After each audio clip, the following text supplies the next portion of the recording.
Hello, and thank you for joining us for this lockdown reflection. My name is Phil White. I'm the Vicar of Broughton Church, and it's great to see you again.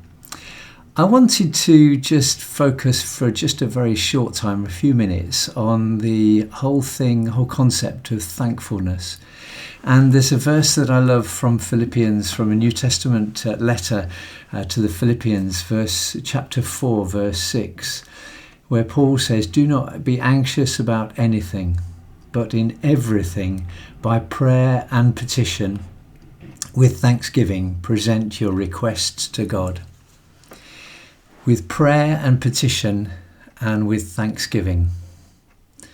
I sometimes think we forget about thanksgiving when we're praying, but I know how important thanksgiving is, particularly at a time like this.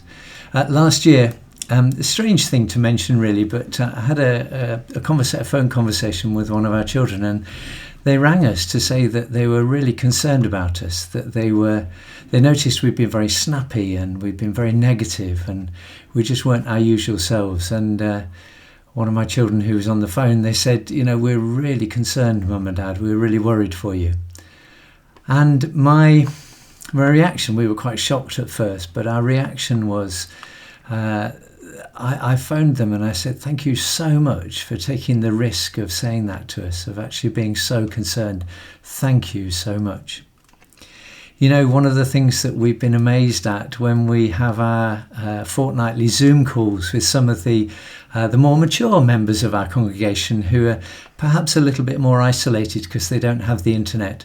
What we do is a Zoom call with them, and each of them phone in through Zoom, and they have to navigate all the passwords and the ID numbers and the hash key and all this sort of thing. But the most amazing thing is that nearly every time when we go around the group asking how they're doing, each one of them will say, "I've got so much to be thankful for." So much to be thankful for. It's very easy in this time to focus on the difficult things, but each of us have got so much to be thankful for again. Even when things feel tough, there's still things to be thankful for.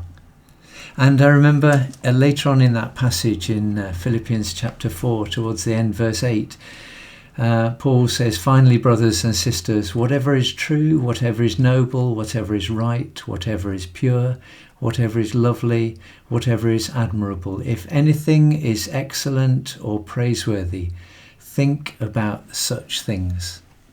And I'm going to encourage you now to see whether we can do that now. When you've finished listening to this brief message, it's only 4 minutes or so, I'd like you to think of something that you can be thankful for.